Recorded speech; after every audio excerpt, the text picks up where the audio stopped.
hidup karena percaya. 2 Korintus 5 ayat 7 berkata, sebab hidup kami ini adalah hidup karena percaya, bukan karena melihat. Bila sudah dapat dilihat dan bila sudah jelas semua detailnya, maka tidak perlu lagi iman. Justru karena semua hal belum jelas, kita hidup dengan iman kepada Tuhan, kepada firman Tuhan yang tidak pernah gagal dan tidak pernah kehilangan kuasanya. Dalam Ibrani 11 ayat 6 dituliskan, tetapi tanpa iman tidak mungkin orang berkenan kepada Allah. Sebab barang siapa berpaling kepada Allah, ia harus percaya bahwa Allah ada dan bahwa Allah memberi upah kepada orang yang sungguh-sungguh mencari Dia. Tuhan suka jika kita sungguh-sungguh beriman, percaya kepadanya. Walau kelihatannya tidak ada jalan keluar secara akal pikiran manusiawi untuk masalah yang kita hadapi, namun sesungguhnya Tuhan selalu memiliki jalan keluar bagi kita, apapun keadaan sulit yang sedang kita hadapi. Kerap kali jalan keluar tersebut tidak seperti yang kita inginkan atau bayangkan, tetapi itulah jalan terbaik yang membawa pertumbuhan rohani bagi kita. Bagian kita adalah tetap berjalan dengan iman dan kepatuhan kepada Tuhan dalam setiap langkah kita. Jika kita membaca buku Ibrani 11, kita melihat teladan dari banyak hamba Tuhan, bahwa karena imanlah mereka bertindak dalam kepatuhan kepada Tuhan. Misalnya Nuh, karena imanlah maka Nuh patuh membangun bahtera yang Tuhan perintahkan. Demikian juga Abraham, karena iman maka Abraham taat pergi berangkat ke tempat yang disuruh Tuhan, padahal ia belum tahu dengan jelas kemana tempat yang ia tuju itu. Juga karena iman maka Musa lebih suka menderita sengsara dengan umat Tuhan daripada menikmati kesenangan dosa. Hidup dengan iman membuat seseorang menjalani hari-harinya dengan kepatuhan mutlak kepada firman Tuhan, walau harus membayarnya dengan harga yang sangat mahal, seperti yang terjadi kepada Musa ataupun kepada Nuh. Mereka harus menderita sebab orang-orang di sekitar mereka tidak memahami panggilan Tuhan dan tugas dari Tuhan yang harus mereka selesaikan. Tetapi itulah pilihan yang benar dan yang terbaik, yakni hidup dengan iman. Itulah hidup yang berkenan kepada Tuhan. Marilah kita juga memilih demikian. Kita selalu rela untuk patuh dan membayar harga, sebab kita mau hidup dengan iman setiap hari. Kita tidak dapat mengetahui dengan pasti kapan pandemi virus corona dan dampaknya ini berakhir. Namun bila kita tidak senantiasa mengisi hati dan pikiran kita dengan firman Tuhan, maka pikiran kita dapat dipenuhi dengan kekhawatiran. Hidup dengan kekhawatiran adalah kebalikan dari hidup dengan iman atau hidup karena percaya kepada Tuhan. Mari kita membaca Matius 6 ayat 25 sampai 34. Karena itu aku berkata kepadamu, janganlah khawatir akan hidupmu, akan apa yang hendak kamu makan atau minum, dan janganlah khawatir pula akan tubuhmu, akan apa yang hendak kamu pakai. Bukankah hidup itu lebih penting daripada makanan, dan tubuh itu lebih penting daripada pakaian? Pandanglah burung-burung di langit yang tidak menabur dan tidak menuai dan tidak mengumpulkan bekal dalam lumbung, namun diberi makan oleh Bapamu yang di sorga. Bukankah kamu jauh melebihi burung-burung itu? Siapakah di antara kamu yang karena kekhawatirannya dapat menambahkan sehasta saja pada jalan hidupnya? Dan mengapa kamu khawatir akan pakaian?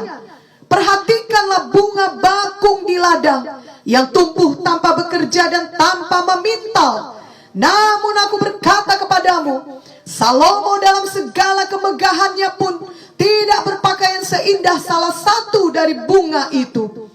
Jadi jika demikian Allah mendandani rumput di ladang, yang hari ini ada dan besok dibuang ke dalam api, tidakkah ia akan terlebih lagi mendandani kamu, hai orang yang kurang percaya? Sebab itu janganlah kamu khawatir dan berkata, apakah yang akan kami makan? Apakah yang akan kami minum? Apakah yang akan kami pakai? Semua itu dicari bangsa-bangsa yang tidak mengenal Allah.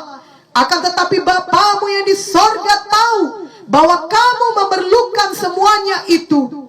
Tetapi carilah dahulu kerajaan Allah dan kebenarannya, maka semuanya itu akan ditambahkan kepadamu. Sebab itu janganlah kamu khawatir akan hari besok, karena hari besok mempunyai kesusahannya sendiri. Kesusahan sehari cukuplah untuk sehari. Dalam ayat 25 dituliskan untuk jangan khawatir akan apa yang hendak kita makan, akan tubuh kita, dan apa yang kita pakai. Di mana pada saat keadaan seperti sekarang ini, hal itu kelihatan wajar untuk dikhawatirkan. Namun firman Tuhan mengajarkan bahwa Tuhan yang telah memberikan kita hidup, Tuhanlah yang menciptakan tubuh kita dan menaruh nafas kehidupan. Bila kita percaya Tuhan telah menciptakan kita, maka marilah kita juga percaya Tuhan sanggup memelihara kita di sepanjang hidup kita, termasuk di masa pandemi sekarang ini. Dalam ayat 26, firman Tuhan menerangkan bahwa Tuhan memelihara burung-burung, dan Tuhan juga memelihara kita umatnya yang jauh melebihi burung-burung tersebut. Biarlah hari ini iman kita diteguhkan bahwa jika burung pipit pun dipelihara Tuhan, apalagi kita anak-anaknya yang telah ditebusnya dengan nyawanya sendiri di kayu salib di Golgota. Dalam ayat 27, firman Tuhan mengajarkan bahwa kekhawatiran tidak ada gunanya. Hidup kita tidak akan bertambah baik, atau umur kita tidak akan bertambah panjang dengan khawatir. Itu sebabnya mari kita membuat pilihan sejak hari ini untuk tidak mau khawatir, melainkan hidup dengan beriman penuh kepada firman Tuhan. Amin. Dalam ayat 28 sampai 30 dituliskan bahwa Tuhan mendandani rumput yang akan dibuang ke dalam api. Terlebih lagi Tuhan memelihara kita. Janganlah kita khawatir. Marilah kita hidup dengan percaya penuh kepada Tuhan. Apapun situasi yang kita hadapi saat ini, biarlah kita tenang di dalam Tuhan Yesus. Dalam ayat 31 sampai 32, kita diajari untuk selalu mengingat bahwa kita adalah anak-anaknya yang percaya kepadanya. Kita bukanlah orang-orang yang tidak percaya.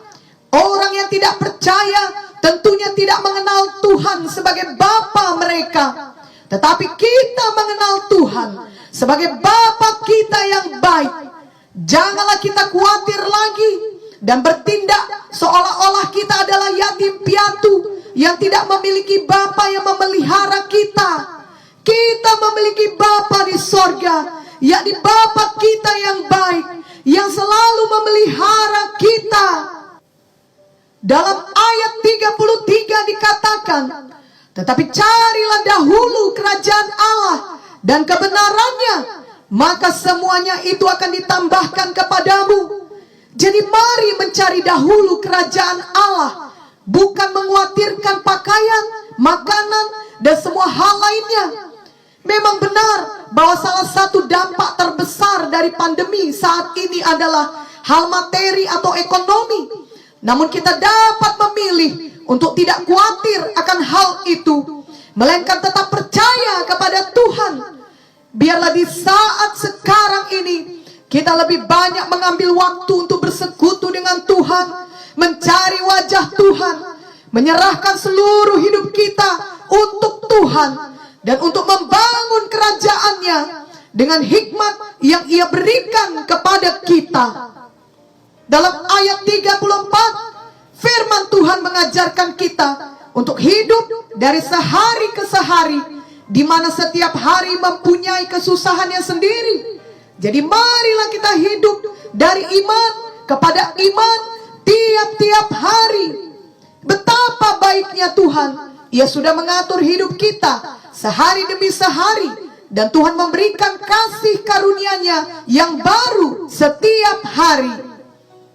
Kiranya kita selalu memilih hidup karena percaya, bukan karena melihat. Bila kita melihat dengan mata badani kita, maka kita dapat dipenuhi dengan kekhawatiran. Namun orang-orang yang beriman dan percaya kepada Tuhan dapat mengalahkan kekhawatiran mereka. Dan firman Tuhan menjanjikan bahwa mereka tidak akan mendapat malu. Mazmur 22 ayat 6 berkata, kepadamu mereka berseru-seru dan mereka terluput. Kepadamu mereka percaya dan mereka tidak mendapat malu. Betapa damainya bila kita memilih untuk hidup dengan iman. Karena pada saat semua hal di dunia ini penuh dengan ketidakpastian, hati kita tetap penuh damai sejahtera di dalam pemeliharaan Tuhan. Marilah kita selalu percaya kepada Tuhan, patuh kepada firman-Nya, dan hidup dengan iman setiap hari. Ada satu contoh di Alkitab, yakni dalam 2 Raja-Raja 4 ayat 8 sampai 37. Ia menceritakan mengenai perempuan Sunem. Ia dengan murah hati memberikan kamar bagi Nabi Tuhan, yakni Elisa. Elisa kemudian mengetahui bahwa perempuan Sunem ini tidak mempunyai anak, dan mengatakan bahwa di tahun berikutnya dia akan memiliki anak. Lalu sesudah anak itu besar, anak itu sakit dan kemudian mati di pangkuan ibunya. Tetapi perempuan Sunem ini hidup dengan penuh iman. Ia hidup karena percaya, bukan karena melihat. Maka ia pun pergi mencari Elisa. Perempuan Sunem ini sangat patut diteladani. Walaupun anaknya sudah mati, dan tentulah hatinya sangat sedih, namun perkataannya tetaplah perkataan yang baik dan penuh iman. Mari kita membaca 2 Raja-Raja 4 ayat 22 sampai 26. Sesudah itu ia memanggil suaminya serta berkata, suruh kepadaku salah seorang bujang dengan membawa seekor keledai betina. Aku mau pergi dengan segera kepada abdi Allah itu dan akan terus pulang. Berkatalah suaminya, mengapakah pada hari ini engkau hendak pergi kepadanya? Padahal sekarang bukan bulan baru dan bukan hari Sabat. Jawab perempuan itu, jangan khawatir. Dipelanainya lah keledai itu, dan berkatalah ia kepada bujangnya, tuntunlah dan majulah, jangan tahan-tahan aku dalam perjalananku, kecuali apabila ku katakan kepadamu. Demikianlah perempuan itu berangkat dan pergi kepada abdi Allah di Gunung Karmel. Segera sesudah abdi Allah melihat dia dari jauh, berkatalah ia kepada Gehazi bujangnya, lihat, perempuan Sunem itu datang. Larilah menyongsongnya dan katakanlah kepadanya, selamatkah engkau? Selamatkah suamimu? Selamatkah anak itu? Jawab perempuan itu, selamat. Jadi ketika suaminya bertanya kepadanya, ia justru menenteramkan hati suaminya dengan berkata, jangan khawatir. Bahkan ketika Gehazi bertanya apakah ia, suami dan anaknya selamat, ia menjawab selamat.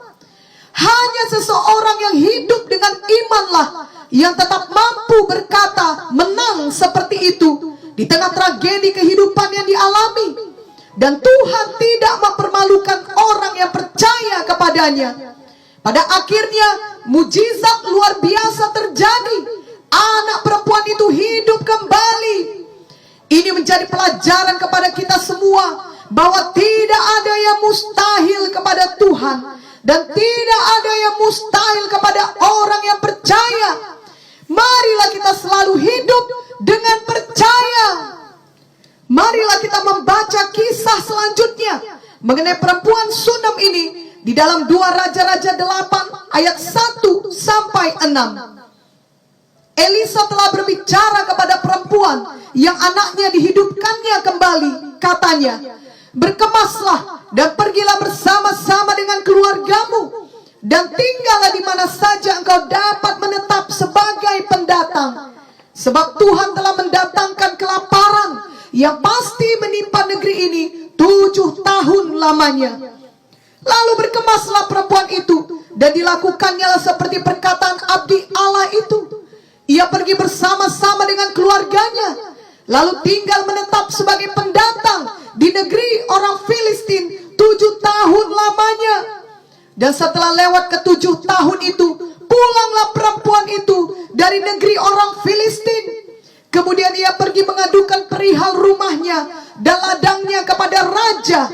Raja sedang berbicara kepada Gehazi, bujang abdi Allah itu, katanya, cobalah ceritakan kepadaku tentang segala perbuatan besar yang dilakukan Elisa. Sedang ia menceritakan kepada raja tentang Elisa menghidupkan anak yang sudah mati itu, tampaklah perempuan yang anaknya dihidupkan itu datang mengadukan perihal rumahnya dan ladangnya kepada raja. Lalu berkatalah Gehazi, ya tuanku raja, inilah perempuan itu, dan inilah anaknya yang dihidupkan Elisa. Lalu raja bertanya-tanya, dan perempuan itu menceritakan semuanya kepadanya. Kemudian raja menugaskan seorang pegawai istana menyertai perempuan itu dengan pesan, pulangkanlah segala miliknya dan segala hasil ladang itu sejak ia meninggalkan negeri ini sampai sekarang. Jadi dari ayat di atas kita tahu bahwa perempuan Sunam ini mematuhi apa yang dikatakan Elisa. Tentunya ia patuh karena ia percaya kepada firman Tuhan yang dikatakan oleh Nabi Tuhan Elisa. Bila kita percaya kepada firman, maka kita juga harus patuh kepada firman Tuhan. Janganlah pernah lupa akan hal ini. Percaya dan patuh berjalan bersama-sama. Oleh karena itu perempuan Sunam ini pun berkemas dan pergi ke negeri orang Filistin dan menetap di sana selama masa kelaparan 7 tahun lamanya. Namun setelah ia pulang, ia menemukan rumah dan ladangnya sudah diambil alih oleh orang lain. Perempuan Sunam ini pun hendak mengadukan hal tersebut kepada raja. Dalam kisah ini kita melihat betapa ajaibnya Tuhan yang memimpin setiap langkah kita yang percaya kepadanya. Adapun di hari yang sama tersebut, raja sedang bertemu dengan Gehazi yang adalah hamba Elisa. Dan raja bertanya kepadanya tentang perbuatan yang dilakukan Elisa. Gehazi kemudian menceritakan mengenai perempuan Sunam yang anaknya dihidupkan. Tepat pada saat yang sama, perempuan itu tampak datang mendekat. Dan Gehazi kemudian berkata kepada raja bahwa inilah dia orangnya. Betapa waktu yang tepat, tempat yang tepat, dan ucapan yang tepat telah sangat membawa kelegaan kepada perempuan Sunam tersebut. Karena raja kemudian membela perkaranya dengan menugaskan seorang pegawai istana untuk memastikan segala harta milik perempuan Sunam itu beserta hasil ladangnya dikembalikan kepadanya. Luar biasa betapa Tuhan memimpin setiap langkah hidup perempuan Sunam ini. Yang dimiliki perempuan Sunam ini adalah kepercayaan mutlak kepada firman Tuhan yang diucapkan Nabi Elisa, dan kemudian ia mematuhinya dengan segenap hati. Perempuan Sunam ini tidak tahu apa yang akan terjadi setelah 7 tahun, tetapi ia patuh dan ia melangkah dengan iman. Ia hidup karena percaya, dan ternyata Tuhan memelihara hidup seluruh keluarganya. Kita juga dapat hidup dengan percaya dan patuh kepada apa yang dikatakan firman Tuhan kepada kita, seperti yang dilakukan perempuan Sunam ini. Dan Tuhan juga pasti memimpin setiap langkah hidup kita dan memelihara kita. Biarlah kita percaya sepenuhnya kepada firman Tuhan dan mau bertindak dengan iman seturut dengan pimpinan Roh Kudus yang berbicara dalam hati kita. Maka kita akan melihat tangan Tuhan memelihara kita, dan membuat kita berada di tempat yang tepat, pada waktu yang tepat, berjumpa dengan orang yang tepat, dan mengatakan hal yang tepat pula. Sama seperti kisah perempuan Sunem tadi.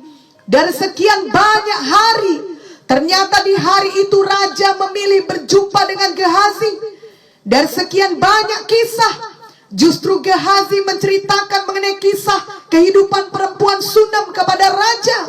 Dan pada saat itu pula lah perempuan Sunem tersebut datang menghadap raja, sehingga raja dapat mendengarkan pengaduannya dan langsung berkenan mengabulkannya. Semua hal itu tidak dapat diusahakan atau diatur dengan kekuatan manusiawi. Hanyalah kemurahan Tuhan yang dapat menjadikan hal seperti itu terjadi. Biarlah di masa pandemi sekarang ini kita hidup karena percaya dan patuh kepada Tuhan Yesus. Biarlah kita hidup dengan iman kepada firman Tuhan setiap hari, sampai tiba hari kedatangan Tuhan kembali untuk menjemput kita semua yang percaya kepadanya. Amin. Maranatha.